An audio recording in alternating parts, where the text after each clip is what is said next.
எந்த பெண்ணுக்கு அல்லாஹுடைய அருள் கிடைக்கும் அப்படின்னு நபி ஸல்லல்லாஹு அலைஹி வஸல்லம் அவர்கள் துவா செஞ்சுருக்காங்க. அல்லாஹும் அவனுடைய தூதரும் மட்டும் வழிகாட்டிய இந்த இஸ்லாமிய மார்க்கத்தை தெரிந்து கொள்ள இந்த சேனலை ஃபாலோ பண்ணுங்கள். நபி ஸல்லல்லாஹு அலைஹி வஸல்லம் அவர்கள் சொல்கிறாங்க, ஒரு பெண் இரவில் எழுதுறாங்க. எழுந்ததுக்கப்புறமா தான் தொழுதுக்கப்புறமா தன்னுடைய கணவனையும் எழுப்ப அவங்க விரும்புகிறாங்க.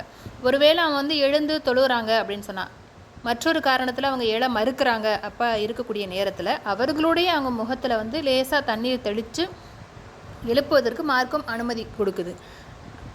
அப்போ யார் அந்த ஒரு வேலையை செய்கிறாங்களோ அப்படிப்பட்ட பெண்ணுக்கு நபி ஸல்லல்லாஹு அலைஹி வஸல்லம் அவர்கள் என்ன செய்கிறாங்கன்னு சொன்னால், அல்லாஹ் அருள் புரிவானாக அப்படிங்கிற துவாவை செய்கிறாங்க. இன்றைக்கி மற்ற நாட்களை விட இந்த குளிர் நேரத்தில் ஃபஜ்ரு எந்திரிக்கிறதே எல்லாருக்கும் மிகப்பெரிய ஒரு பாரமாக இருக்குது.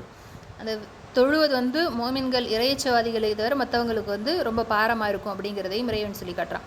அப்படிப்பட்ட நேரத்தில் அந்த ஃபஜ்ருக்கு முன்னாடி சில பேருக்கு முழிப்பு வந்துச்சுன்னு சொன்னால், அந்த நேரத்தில் தானும் தொழுது விட்டு தன்னுடைய கணவனையும் எழுப்புறாங்க அப்படின்னு சொன்னால், இதே போல் ஒரு கணவன் தொழுதுட்டு மனைவி எழுப்புறாங்க அப்படின்னா கூட இந்த மார்க்கத்தில் அவர்களுக்கு நன்மை ஏவுன அடிப்படையில் அவங்களுக்கும் நன்மை கிடைக்கும், தொழுத நன்மை கிடைக்குது. இப்போ அந்த அடிப்படையில் அவங்க எழுப்பியதன் அடிப்படையில் அந்த கணவன் தொழுகிறாங்க, அந்த மனைவி தொழுகிறாங்க அப்படின்னு சொன்னால், ஏன்னா அல்லாஹுடைய அருள் கிடைக்கக்கூடிய நேரமாக இந்த தஹஜ்ஜுத் இருக்குது. இரவோட விழிப்பு வந்தாங்கன்னு சொன்னால், நீங்கள் ஒரு துவா ஓதுங்க. நபி ஸல்லல்லாஹு அலைஹி வஸல்லம் அவர்கள் கற்றுக் கொடுக்குறாங்க. லா இலாஹ இல்லல்லாஹு வஹ்தஹு லா ஷரீக லஹு, அது போன்ற துவாக்களை ஓதலாம். இன்னும் அல்லாஹ்விடத்தில் அதிகமான நம்முடைய தேவைகளை கேட்கலாம். நம்முடைய நன்றியை வெளிக்காட்டும் விதமாக அல்லாஹ்விடத்தில் தொழுது நம்மளுடைய தேவைகளை கேட்கலாம்.